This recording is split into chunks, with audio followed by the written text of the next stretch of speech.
Subway. Derrière ce nom qui fait penser au transport urbain se cache le numéro 1 mondial de la restauration rapide. Avec 34 459 restaurants dans le monde, l'enseigne américaine a détrôné son compatriote McDonald's. Après une tentative d'implantation ratée il y a quelques années, la marque vient de réapparaître grâce à l'opportunisme d'un seul homme. Cet ancien chasseur de tête de passage sur son île d'origine a trouvé anormal que cette marque internationale ne soit pas présente. Il a donc décidé d'y remédier, persuadé que le concept pourrait correspondre au mode de consommation local. La culture du sandwich, pour moi, elle est antillaise et elle fait partie du quotidien. Je suis une alternative. Je suis une alternative à ce qui existe sur le marché. Je pense que le marché et la croissance sur l'univers du fast-food, puisque c'est le cas, a plutôt de bons jours devant lui, puisque les gens auront de moins en moins de temps pour déjeuner. Un thon? D'accord. Malgré tout, pour se différencier de la concurrence déjà importante dans ce secteur, cette sandwicherie entend mieux faire manger les consommateurs martiniquais.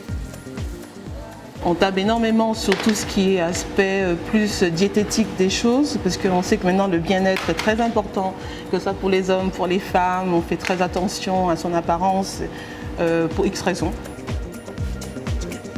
Du coup, si les viandes et le pain sont importés, le restaurant met un point d'honneur à se fournir en légumes frais produits en Martinique. Les tomates, la salade et d'autres légumes, poivrons et autres sont produits localement. Et pour nous, c'est un atout, clairement, de pouvoir faire du pile et de pouvoir promouvoir l'économie locale. Ça, c'est un élément qui est évident. Sur place? Après quelques mois d'activité, la franchise semble avoir trouvé son rythme. En moyenne, elle vend plus de 200 sandwichs par jour, proche de l'objectif fixé par le réseau. Mais elle est encore loin des 1000 sandwichs vendus quotidiennement par la boutique de Barbade. La sandwicherie semble payer ainsi son manque de notoriété en Martinique. La marque Subway reste encore mal connue.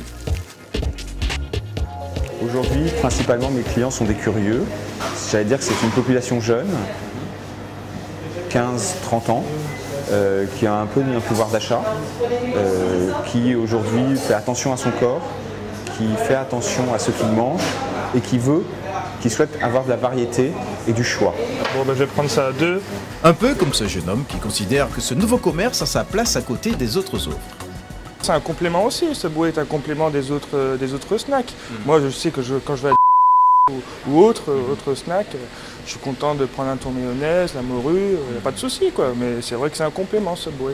Ça, voilà. Ça rappelle un peu la métropole, quoi. Il y a ça aussi, quoi. Enfin, le restaurant table sur un chiffre d'affaires prévisionnel compris entre 400 et 500 000 euros pour 2011, grâce notamment à l'ouverture programmée de nouveaux restaurants au centre de Fort-de-France pour la fin de l'année.